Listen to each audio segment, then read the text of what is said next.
kaligtasan mo sa Alerto 24. Kung inyo pong matatandaan, meron kaming binalita sa inyo na 5 taong gulang na bata na dinukot diyan po sa may Sampaloc sa may lungsod ng Manila nitong Sabado. Nakita na po ang batang yon. Isang tinderang nakakita raw sa kanya sa lungsod ng Quezon na umiiyak habang naglalakad.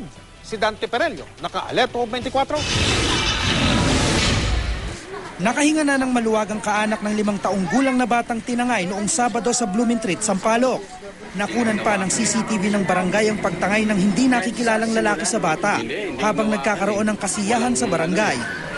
Nang mapanood daw ng isang vendor sa 24 oras ang balita tungkol sa bata, agad niya itong dinala sa barangay. Linggo raw ng umaga nang makita ng vendor sa barangay Batasan Hills sa Quezon City ang bata na naglalakad habang umiiyak.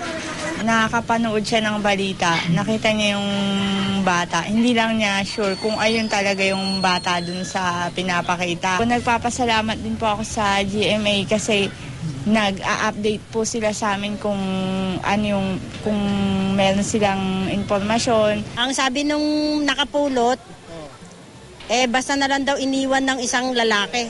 Marumi po yung bata. Yung paa, marumi, yung damit, siyempre, gusgusin po ang nangyari sa bata. Ikinuwento rin sa amin ng bata kung ano ang nangyari noong Sabado. Inalok daw siya ng pagkain at play money ng lalaki. Tapos isinakay daw siya sa bus. Nang umiyak daw siya, pinalo siya.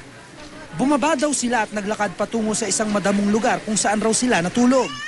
Bukod sa pinalo raw siya, sabi ng bata, wala nang ibang ginawa sa kanya ang sospek. Dadalhin sa DSWD ang bata para mabigyan ng counseling dahil may pagkakataong tila tulala raw ito.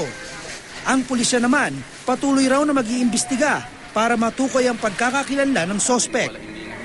Dante Perello, nakatutok, 24 oras.